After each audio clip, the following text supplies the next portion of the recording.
hili ni jina, hili ni jina la Yesu, hili ni jina, hili ni jina, hili ni jina la Yesu, hili ni jina lake Yesu, hili ni jina, hili ni jina la Yesu, hili ni jina, hili ni jina, hili ni jina la Yesu, kupendwa wake Yesu, heri kupendwa, heri kupendwa na Yesu, heri kupendwa na Yesu, heri kupendwa, heri kupendwa na Yesu, yake Yesu, heri tamaa, heri tamaa ya Yesu, heri tamaa, heri tamaa, heri tamaa ya Yesu, wake Yesu, heri msamaha, heri msamaha wa Yesu, heri msamaha, heri msamaha, heri msamaha wa Yesu. Hallelujah, hallelujah, oh, hallelujah, heri msamaha wa Yesu, hallelujah, hallelujah, oh, hallelujah, heri msamaha wa Yesu. Father, we worship you, King of Kings, bless your name. We say, worthy King Jesus, blessed is your forgiveness. You are great, Jehovah God. You are worthy of all the praises, Lord of lords. Worthy is your love, Adonai. Worthy is your care, Adonai. Worthy is your healing power upon us. We praise your name, we adore you. We say, great is thy name, Master Jesus. You loved us, King of Kings. You gave out your only begotten Son. And the desire of our hearts, Adonai, is to have this love in us, Jehovah God, as your children. Master Jesus, Lord of Lords, you despised our sins. Jehovah Lord, King Jesus, up to the cross, you carried our burdens. Adonai, you was crucified because of this love, because of the forgiveness of our sins. You have blessed us, Jehovah God. We praise your name. We adore you. We magnify you, King Jesus. We say, worthy is thy name. Worthy is you, King of Kings. Worthy is you, our Redeemer, our salvation, Jehovah God. We worship you, King Jesus, because Master Jesus, you have good plans for us, Jehovah God, to give us future and hope, my Lord, but not the destruction. We glorify you, Jehovah God, because you are great. Only you alone, my Father. You are the desire of our hearts. Only you alone, King Jesus. You are our provider. Only you alone, our Redeemer. You are our salvage, God. We worship you, Master Jesus, Adonai, Abba Father, omnipotent God, omnipresent God, ancient of days, unchangeable day, God. You were there before my Father. Adonai, you created created, but you was not created, my Father. Lord of Lords, we worship you, Jehovah God, because your hand has the power to touch us. You are God of another chance. You are God full of mercy, full of forgiveness, Adonai. We bless your name, Jehovah God. We humble ourselves before thee. We magnify you, King Jesus. We acknowledge your power. We acknowledge your love. We acknowledge your mercy, your kindness, Adonai. We praise you, my Lord. We glorify you, King Jesus. We exalt your name. You are highly lifted on high this afternoon, King of Kings. Adonai, as we surrender unto thee, we surrender everything, my Lord and my God, before thee. We surrender our lives unto your able hands. We surrender our businesses unto your able hands. We surrender our families unto your able hands. We surrender, Jehovah Lord, every ministry that you have given unto us, Jehovah God, unto your able hands.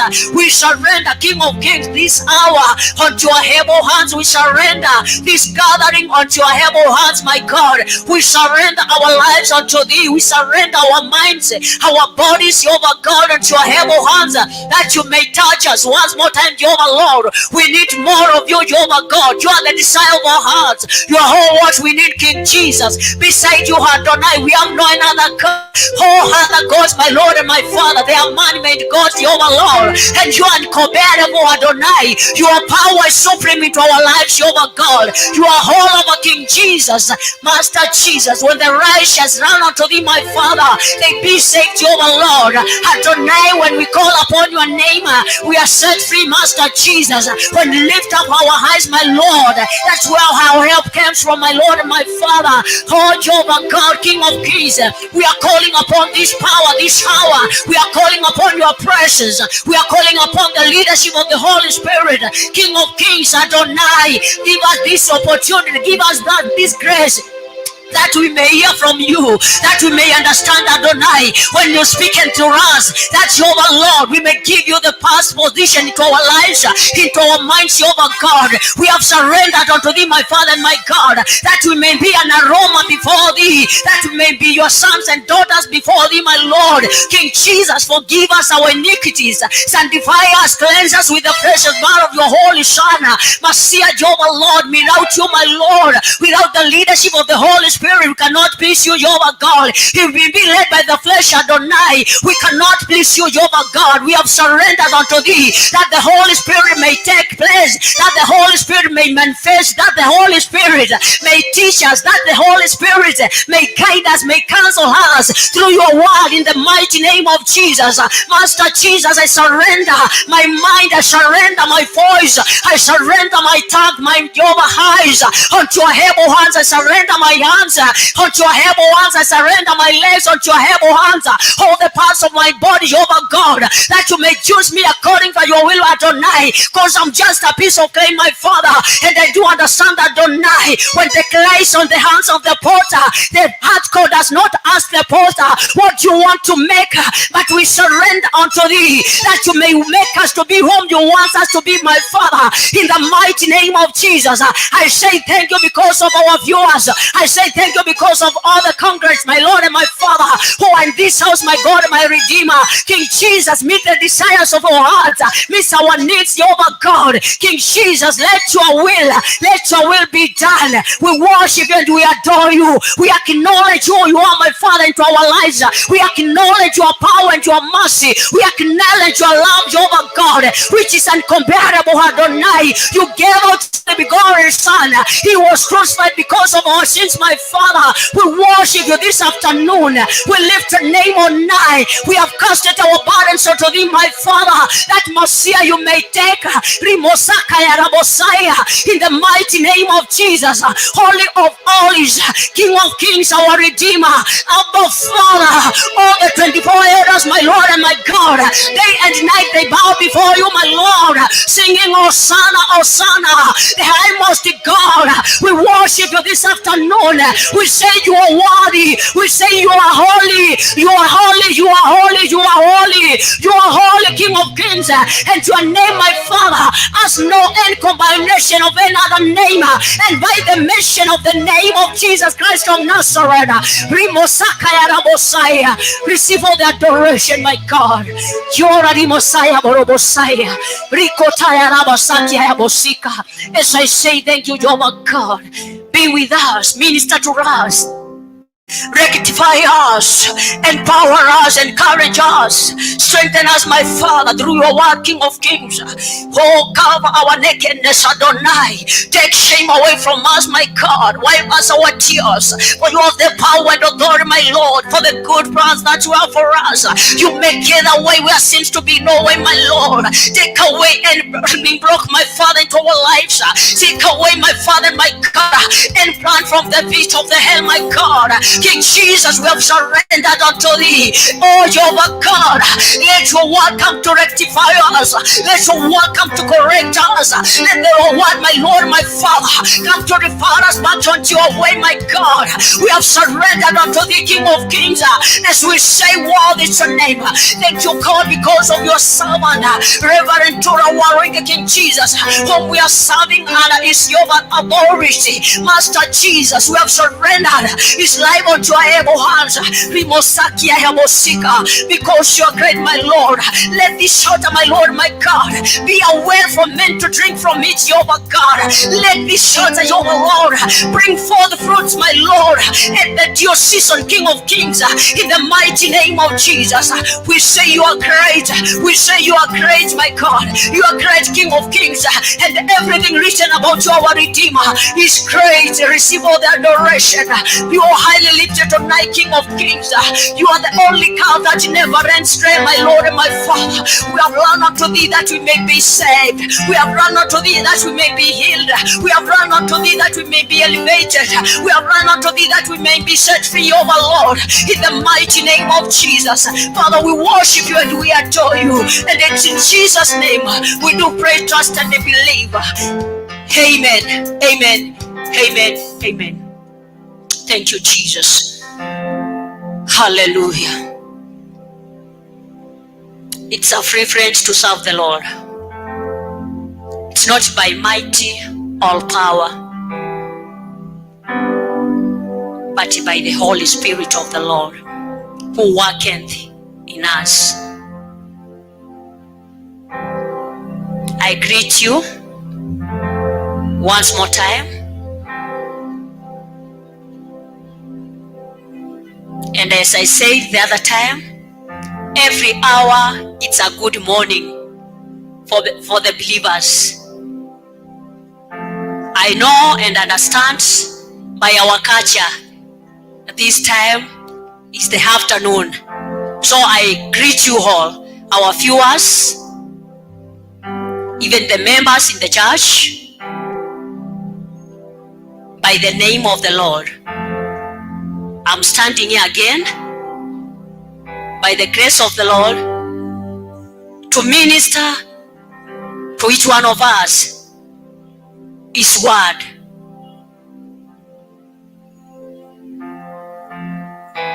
So be blessed as we share together, as we encourage each one of us together, as we be delivered by the word of God together, as we be healed, as we be blessed, as we be changed, as we be revived by the word of God this afternoon. So I welcome us all in the name of Jesus. This is Crusaders for Christ. We are at the City Stadium roundabout of Mudura Road. In that first big building, second floor, under Reverend Dora Warwinke. So I welcome you all. And we are going to teach ourselves, or we are going to encourage ourselves, or we are going to discuss the word of God from the book of 2 Kings. The book of 2 Kings, chapter 7, from verse 1 downwards.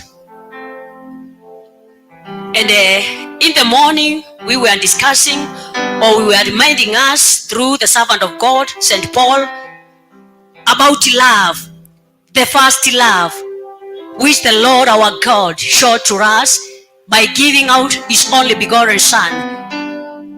And Paul, as we continued teaching ourselves, Paul asked ourselves, what can separate us with the love of God?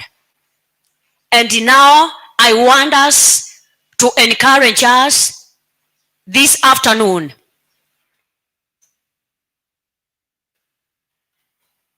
And the theme of our message this afternoon is faith with action. Faith with action. The same Paul is the one who is telling us faith without action is dead. Imani bila matendo imekufa. And the story we are going to discuss here this afternoon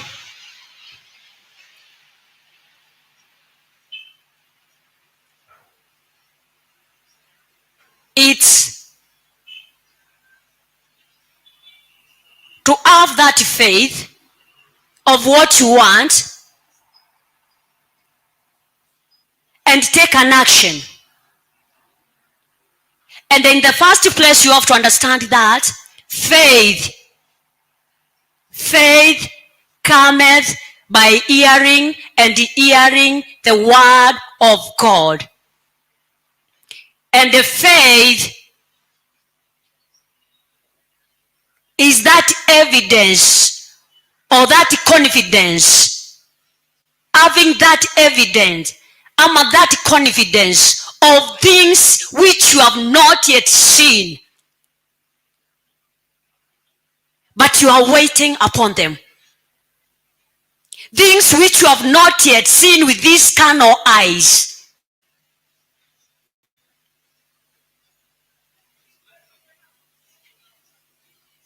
but you are expecting them.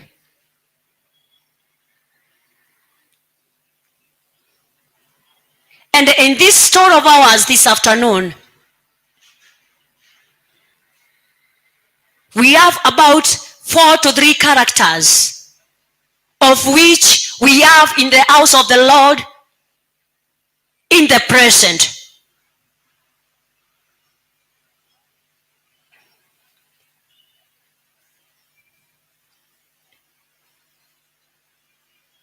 We have the first person there, the servant of God, Elisha.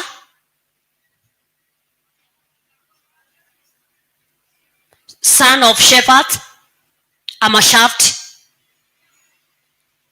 We also have the advisor of the king. And you have to understand, if somebody has his or her own advisor, all the time they like listening what these people are saying, which direction these people are giving, what report these people are giving out. And we also have another character there of a king.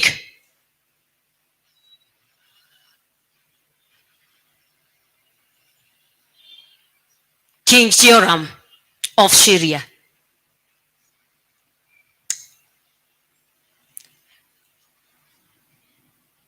And downwards still there, we also have another character of the laborers.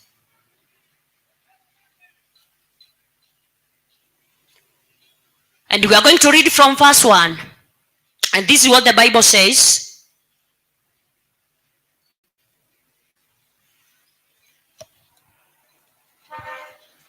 This is what the Bible says. Then Elisha said, hear you the word of the Lord. Says the Lord, tomorrow about this time shall a measure of fine flour be sold for a shekel, and 2 measures of barley for a shekel in the gate of Samaria. truth of the matter is that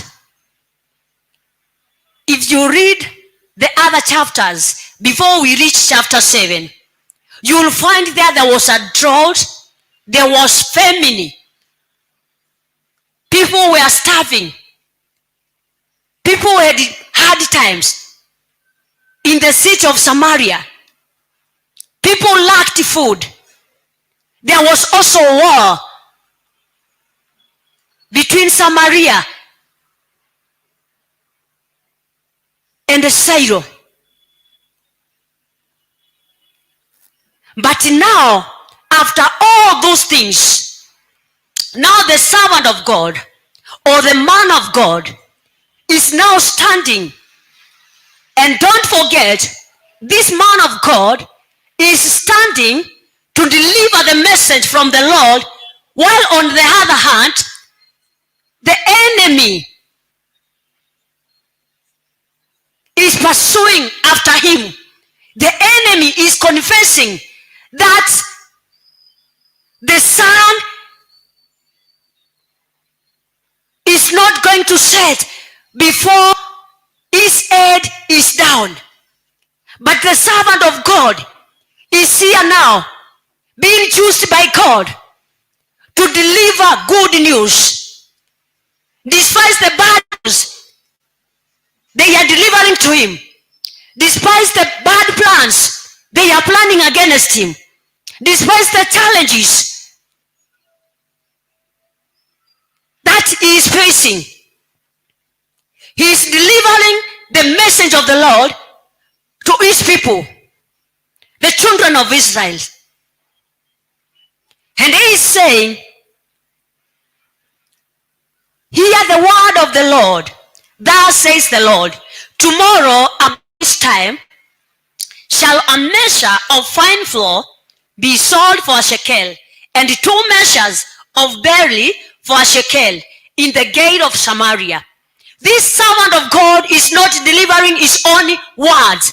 This servant of God is not talking his own words. This servant of God is not giving his own promises. This servant of God is not talking his own mind, but he's just delivering the message from the Lord. He's delivering the message of him who has commissioned him. He's delivering the message of salvation to the children of God. He's delivering a message of peace to the children of God. He's delivering a message to the children of God which has hope in them. Tomorrow, at such time, tomorrow, at such time, you will be healed. Tomorrow, at such time, you will be elevated in your office. Tomorrow, at such time, you shall celebrate the victory of the Lord in your life. Tomorrow, in such time, you shall be delivered from the ways of the devil. The servant of God is delivering the message of God. Very amazing grace, which we cannot understand. It's very much hard for us to understand. Why? Most of the times, when we are in a weird situations, when we are in difficult situations, when we are sick, when we are down, when we are left, when we are despised, when we are challenged, most of the times we don't see the perfect side of it, but all the time we see the failing side of it. So the children of Israel,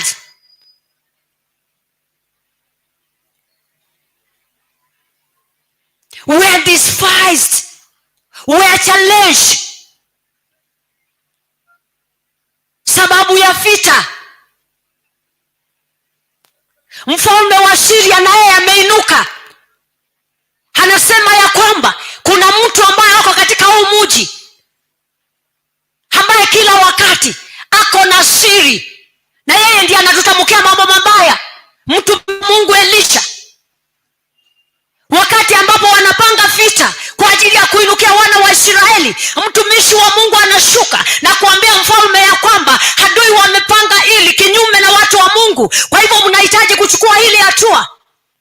Kama vile ambavyo wewe na mimi, wakati ambapo tuko katika changamoto, wakati ambapo mambo yameenda murama, wakati ambapo tumefinyiliwa, wakati ambapo tumesononeka, wakati ambapo tumepoteza tumaini, wakati ambapo tunalia, hapo ndipo Mungu anatafuta mjumbe wake na kumtuma kwa ajili ya kuleta good news kwetu na kutuambia ya kwamba it's well with us, there is hope in us, there is joy in us. The servant of God was sent to deliver a message and tell them that tomorrow in such a time there shall be food. Ukisoma pale nyuma, ndiposa Kingi aseme ya kwamba kichwa cha Elisha kitambo jua litue alitakuwa katika kichwa chake, kwa mwili wake. Ni kwa nini? Kuna mama sababu ya njaa aliambia mwenzake, tunahitaji mahali imefikia tukule mtoto wako leo, lakini wangu tutakula kesho. Sababu ya hali vile ilikuwa kama vile ukiwa katika hali ngumu, mwenzako anaweza kutembelea na kukwambia ya kwamba tumejaribu kwa Mungu imeshindikana, nataka tutoke nje na tutafute kwa waganga, tutafute mbinu ingine, twende kwa watu wanaoita waonaji, watu wanajiita waombaji, twende tutafute kwa Godfather, sababu inakaa kana kwa Mungu ambao tumetegemea hayupo, ametuacha. Ilikuwa imefika hiyo kiwango, mama akaambia mwenzako, wacha tukule mtoto wako leo, ndio kesho tukule ule wangu. Wakati mfalme alisikia kitu kama hiyo, aliapa na kusema ya kwamba kama Mungu anavyoishi, kichwa cha Elisha jioni haitafika katika mwili wake.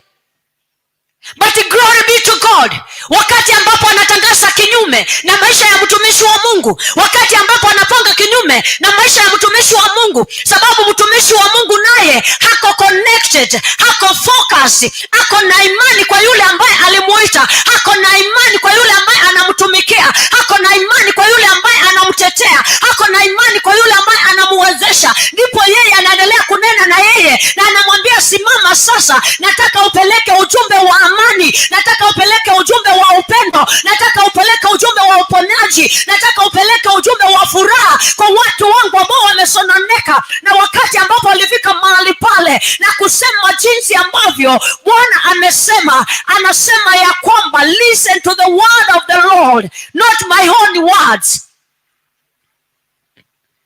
Akawaambia ya kwamba Mungu amesema ya kwamba kesho kunamo wakati kama huu kutakuwa na chakula katika malango, na kipimo kimoja kitakuwa kinapimwa na kuuzwa kwa shekeli 2.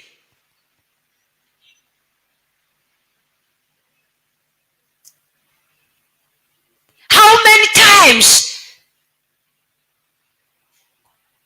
you have just gone against the word of God? Umekosa that believe in you. How many times umekuwa disfat kwa kiwango ya kwamba umepoteza tumaini? How many times umesukumwa na hali na changamoto mpaka unaona hapana, hapa ni kama nimekosa mwelekeo, hapa ni kama nimepotea, ili hali unalitia jina la Bwana.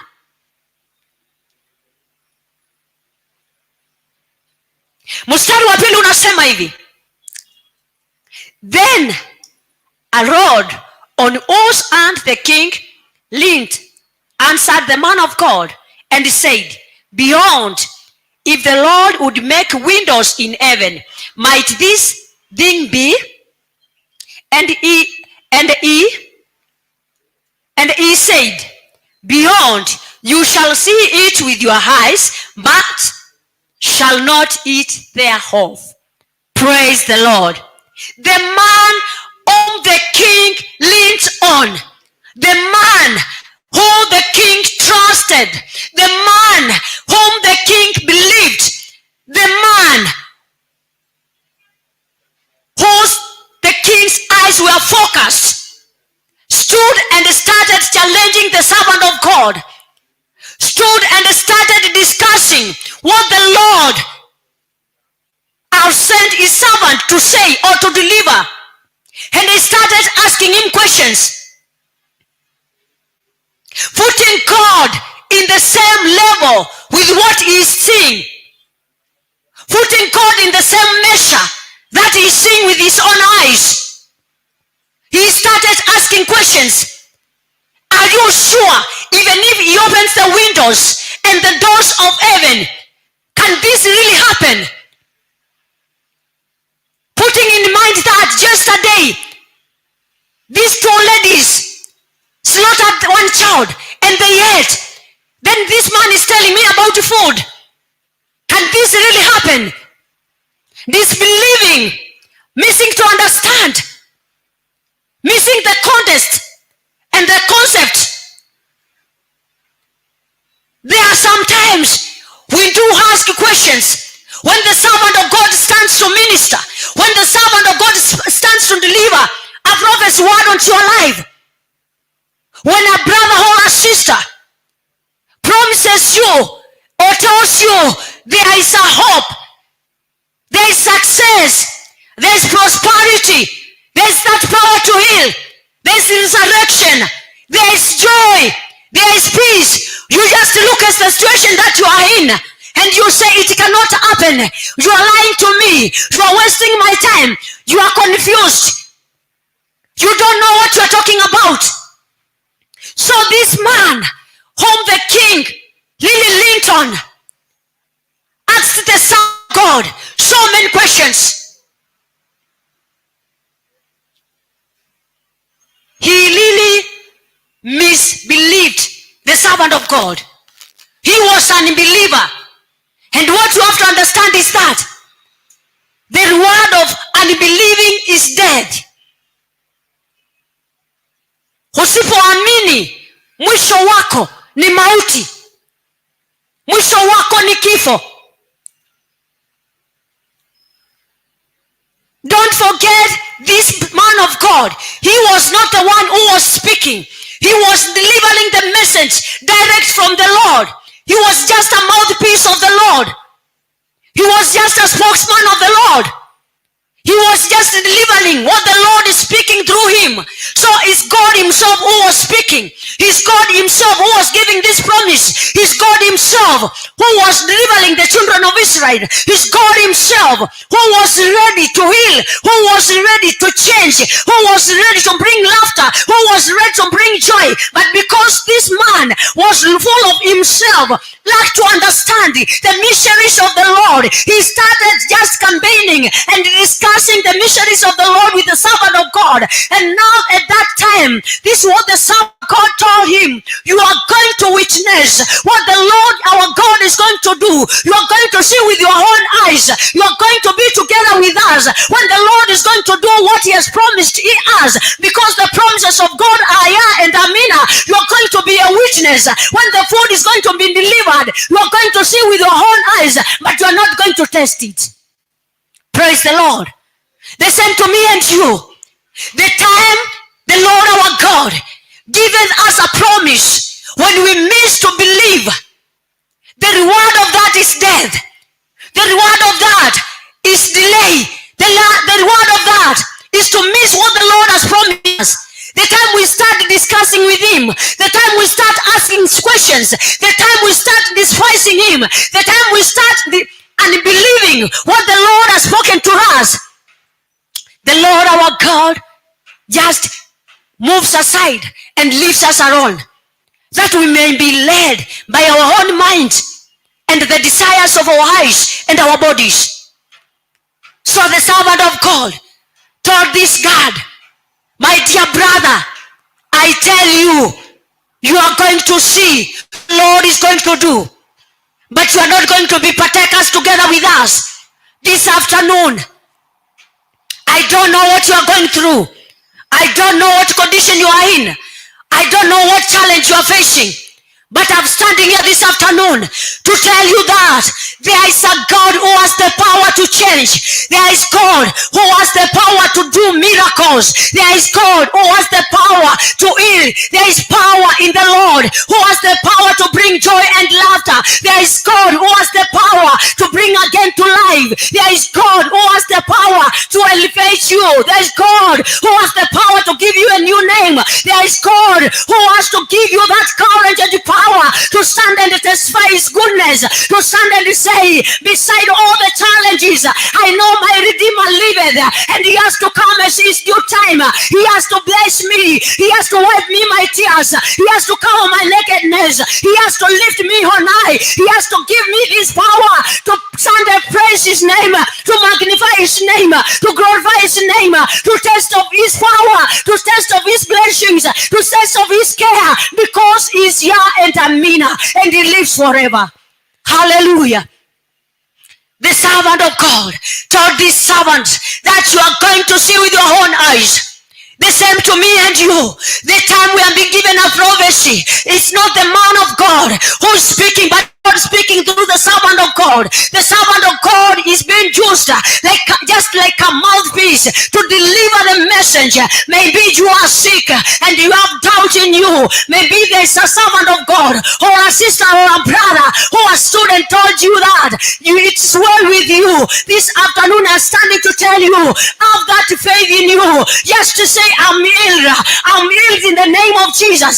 Maybe when you are doing business, you have not seen any customers this morning, and now you are this currency. I'm standing here to tell you that there is power and there are many customers which the Lord has set for you, and they are going to parade, they are going to align themselves, saying, each one of us, I need this, I need this. Have that faith in you. Have that faith in you. Trust in the Lord. Don't say, now today the day is so bad, I'm not seeing any customer coming near. Maybe somebody has raised against my business. No, don't allow these evil imaginations, because the time you allow these evil imaginations, now that's the time the devil will take your captivity, and you are going to miss the mark. You are not going to receive any customer. You are not going to receive any extension of your business, because you have just changed your mind, and you have despised your God who has blessed you with that business. Now just stand and say, I have hope in you, my God. I trust in you, because you have the power and authority. I'm commanding customers to come from east. I'm commanding customers to come from west. I'm commanding customers to come from north, and align in my business, that you may be glorified. Hallelujah. But if you just despise your God, means to understand that your God is there, and he has the power and authority, and he has the one who has promised you that is going to prosper you, that is going to extend your tents, that is going to make customers come from different places, different countries, and now you start there. You start now pitching yourself, saying, what is not happening? I think this just a neighbor of mine who has raised against my business. You are going to miss the mark. The rest are going to be blessed, and you remain there. This man of God has asked Elisha, are you really sure of what you are talking about? Ishara ya kwamba ni kama anataka kumuuliza, ni Mungu gani huyo unamwongelea kuhusu? The time you confess that there is power in him who has created you, the time you confess that there is power in him who has made you who you are, the time you confess that all things working for good for only those who love the Lord, the time you confess all things are possible in him who maketh them to be possible, you'll see everything work according to the will of your God. Praise the Lord. This man started asking questions to the servant of God, but he was promised, you are going to be a high witness. You are going to see with your own eyes. You are going to see, not to hear with the ears, but you are going to see with your own eyes. So the time we despise the power in the Lord our God, the time we despise what the promises of the Lord has given to us, that the time you start saying, I can see so and so has prospered. I can see so and so as that favor. I can see so and so as that grace. I can see so and so. Why? Because you have that and believe in you. And the Bible continues telling me in verse 3. This is now when we are getting the other character of the 4 laborers. The Bible is telling me this. And there were 4 laborers, men, at the entering in of the gate. They said one to another, why sit here until we die? Hallelujah. 4 men who had leprosy. And in those times, leprosy was counted or described as a sin. In those days, the time you hear somebody has a leprosy, maybe you have committed adultery, maybe you have murdered, maybe you have stolen, and that time, what happened to you? You was being isolated, taken to quarantine, meaning that quarantine has not started now with this COVID. It is something which was there before. When you have leprosy, you was taken to quarantine, isolated. Nobody is supposed to come near you. Nobody is supposed to see you. Nobody is supposed to speak to you. Nobody who is supposed to touch you. So these men were thrown out of the city, were kept out of the gate there. Why? Because they were unworthy to the city. They had no value. They had no any good reason to be amongst the other people. So they were taken out of the city and left at the gates. How many times you and me have we been in such a situation? A situation that we are hopeless. A situation that we are helpless. Nobody who is near us. Nobody who wants to come close us.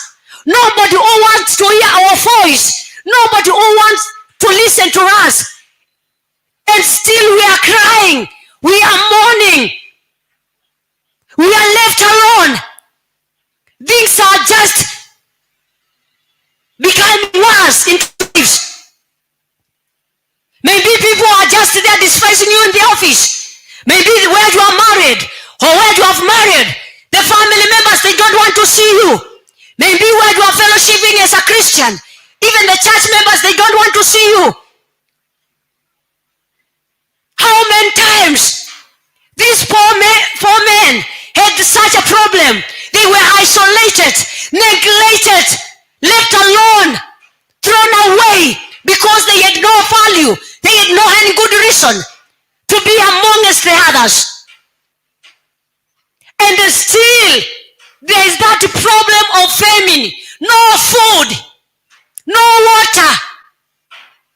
And at the same time, people have rejected you. People have despised you.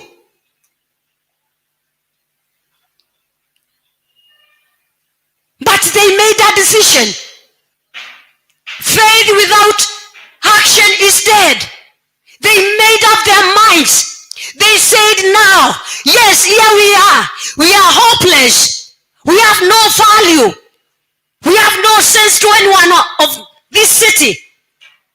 Nobody who is realizing that we are alive or we are around. Nobody who wants to see us near. Now, what is the next step? What are we supposed to do? Yes, if we continue sitting here at the gate, the reality of the matter is that we are going to die because there is no food, there is no help, there is no end hope.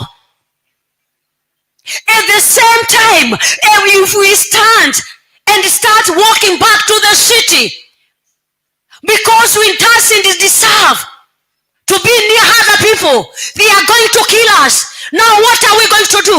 The reality of the matter is this. We have now to be focused. We have now to declare our stand.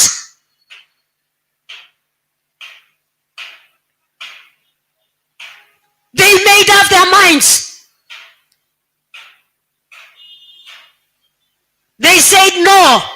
Nevertheless, this condition will not stop us from moving ahead. This condition will not make us to shy out. This condition will not continue giving us lamenting and complaining and pointing fingers to others. We have now to stand up. We have to stand in our gap and make a step forward. They said we have to go. How many times have you been there complaining? How many times have you been there crying? How many times have you been there pointing fingers to others? They are the one who have made me to be like this. They don't love me. They hate me. How many times have you made up your mind and said, liwa liwapo nitawaendea na kuambia ya kwamba ninawapenda by fire and by force? How many times have you stood and said, hii si hali yangu, nimekataa, lazima nichukue hatua kusonga mbele? Ni mara ngapi umesimama na kusema, this is what not the Lord has meant for me, I have to receive what the Lord has set aside for me? How many times have you been there just complaining, just murmuring, just saying, because I've fallen here, I will continue sleeping here? No, the time you just fell down, it's your high time to stand up and say, let me stand up and continue walking. These 4 men, they made up their minds. Imani pasipo matendo imekufa. Ndio walisemeshana na wakawa na imani ya kwamba if we continue remaining here, we are going to die, but if we make a step forward, wacha kile kitakuja kitupate. Waliamka na kuchukua hatua, wakasema lazima tusonge mbele. And what does the Bible tell me? And don't forget, the time you are isolated, those times, the time you had that disease of leprosy, wakati mnatengwa ama kutolewa nje, mlikuwa mnawekwa nyororo katika miguu yenu. Kwa hivyo mahali ambapo mnakanyanga, watu wanasikia sauti zenu, ndiposa waondoke, msikutane na wao. Nyinyi ni mikosi, nyinyi hamstahili na watu. So hiyo kengele ilikuwa inafunguliwa kwa miguu, ishara ya kwamba it's a notice. Wakati unasikia hiyo kengele, unajua Anita ndio yeye anakuja na hatustahili kukutana. When unabadilisha njia yako, unapita Kaloleni na ulikuwa unaenda Maziwa to avoid Anita. Hiyo ndio hali ambayo ilikuwa. Wakati ambapo waliamua na wakasema lazima tuingie, wakasemeshana. Verse 4 inasema hini, if we say we will enter into the city, the vermin is in the city, we shall die there. And if we sit still here, we die also. Now, therefore come, let us fall into the host of the Syrians. If they save us alive, we shall live. And if they kill us, we shall but die. Hallelujah.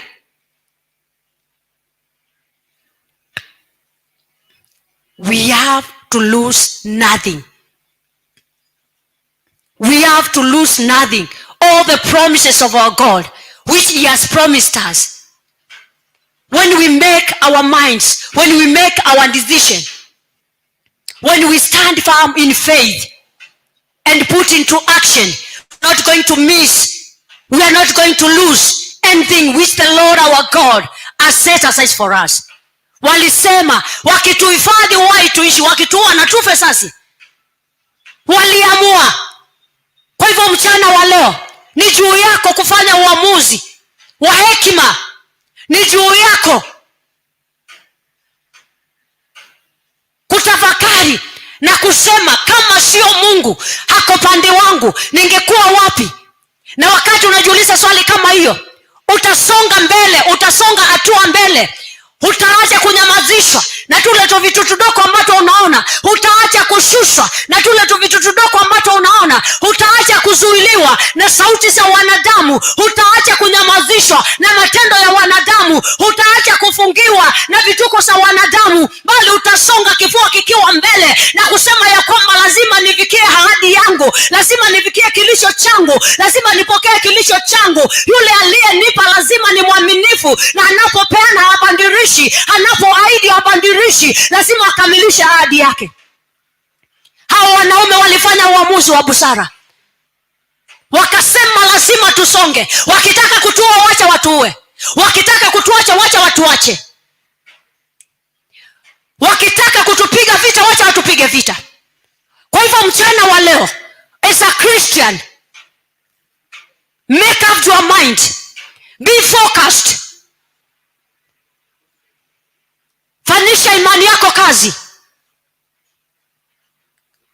kubali Bwana akakuongoze, kubali Bwana akakutie nguvu katika huo udhaifu, katika hiyo changamoto, katika hiyo hali ngumu. Kubali Bwana akakutie nguvu, kubali Bwana akakushika mkono, kubali Bwana akakuongoze. Mwambie ya kwamba nafasi ya kwanza ni yako. Nitangulie Mungu wangu, nionyeshe njia zako, nifute karibu nawe, yaguse macho yangu tena, nikaelewe yaliyo mapenzi yako, nikaelewe yaliyo makusudi yako, nikaelewe iliyo lengo yako, nikaelewe iliyo nia yako, niposa Bwana akapate kutimiza ahadi zake katika maisha yako. Walifanya uamuzi na wakachukua hatua, na wakasema katika mstari wa 5, and they rose up in the twilight to go on to the camp of the Syrians, and when they were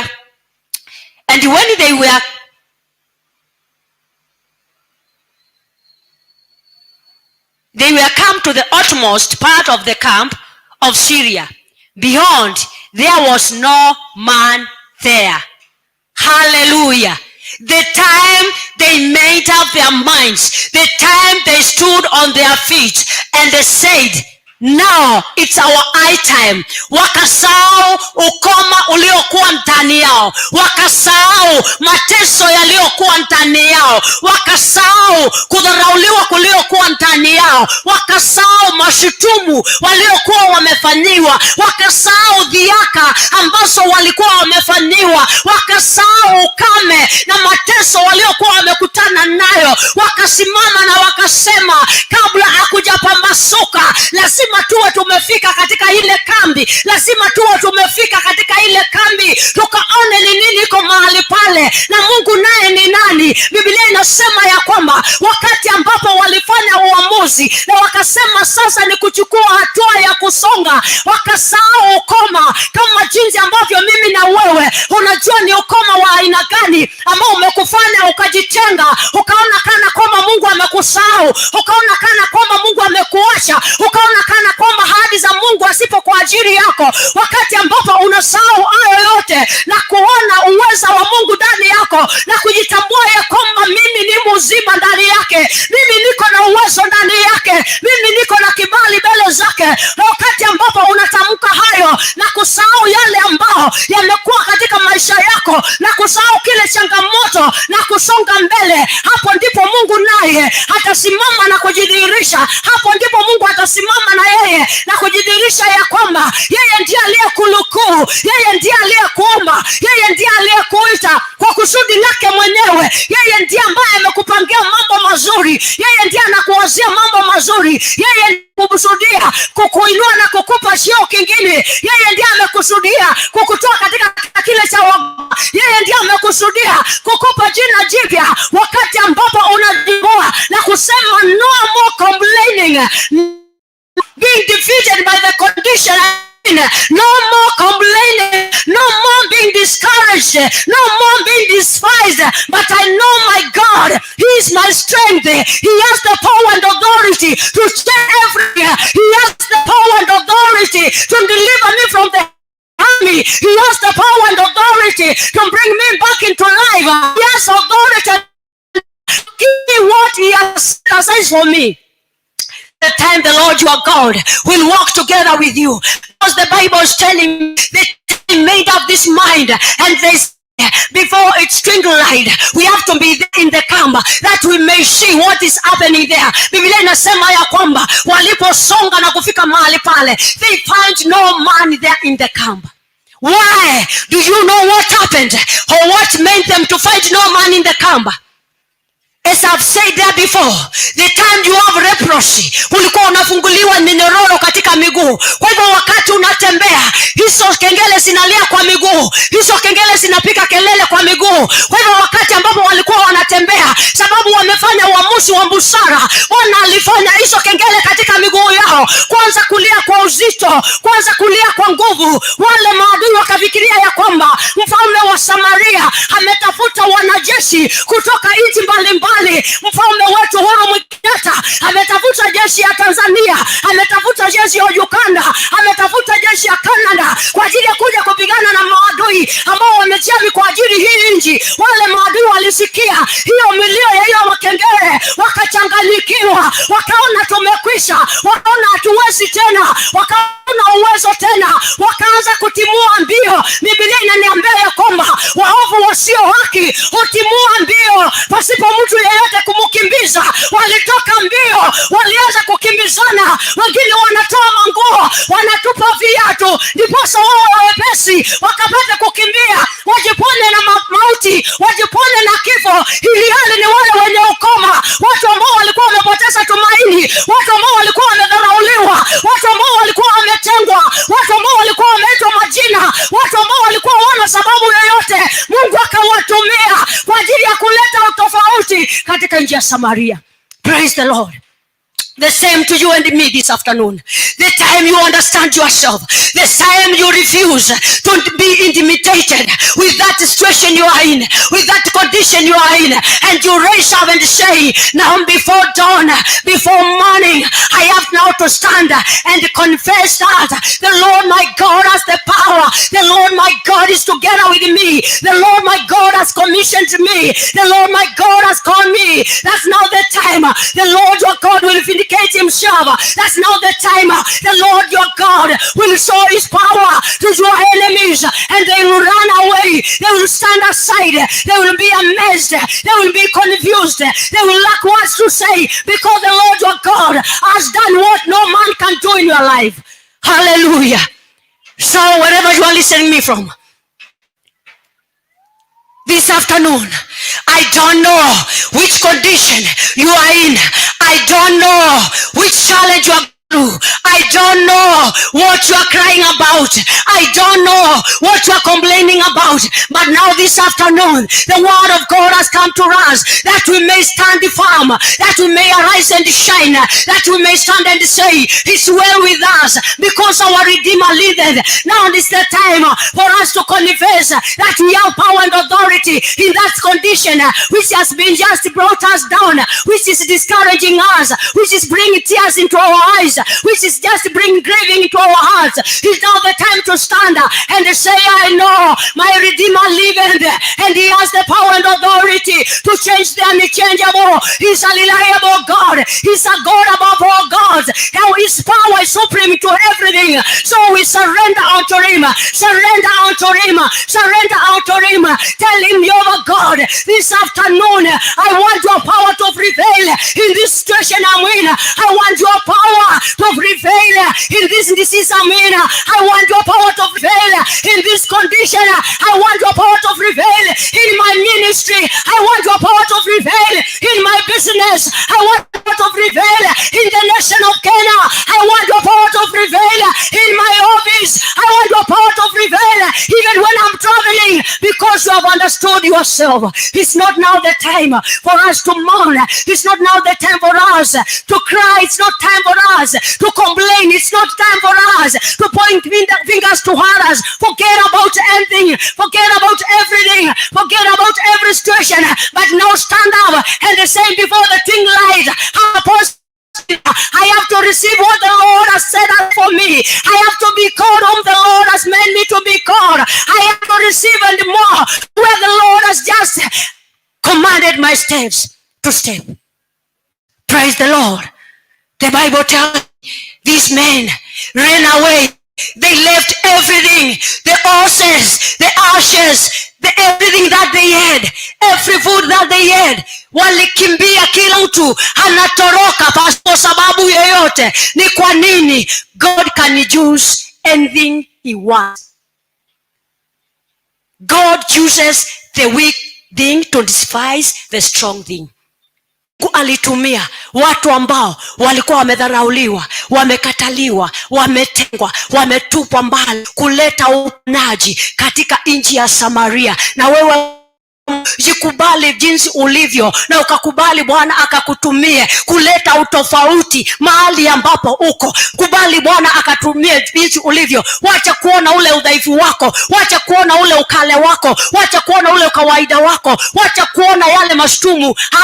Nataka ubadilishe mawazo na ukamuone Bwana na ukamwambie, sasa nimeamua, Mungu wangu nitumie. Mahali pale kwa ofisi unafanya kazi, pengine wewe unaosha hata choo, usijidharau na kusema mimi naosha choo. Kubali Bwana akakutumie. Unaweza kuwa wewe ndio umetumwa mahali pale kwa ajili ya wengine kuokoka, kwa ajili ya wengine kufunguliwa. Pengine wewe unatembea tu ukitangaza ya kwamba kwa barabara Yesu yu mwema. Usiongope, Mungu amekusudia akakutumie. Wakati ambapo unasimama na kusema hakika sio mimi yule ambaye, bali yule aliye ndani yangu ni mkuu kuliko yule aliye nje. Mahali ulipo mchana wa leo, hata pale kwa biashara ambayo unafanya, naomba ukajikubali. Na wanabiashara wale wengine wako mahali pale ambao hawajamtambua Bwana, usione biashara yako ni ndogo. Pengine Bwana amekusudia ikawe namna hiyo, ndipo ukapata kusimama na wakaona ukuu wa Bwana kupitia kwako. Mahali pale ambapo unatembea ukisema ya kwamba wewe umewezwa, Bwana amekubali ukatembea ukasema ya kwamba Mungu ameniwezesha,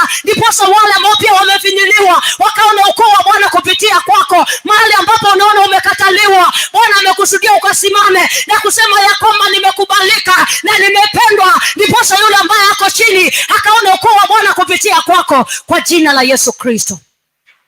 May the Lord our God give us this power and this understanding, that we may put our faith into works, ya kwamba imani yetu tukaifanyishe kazi. Tusiwe tu walokole wa kusema tu amina.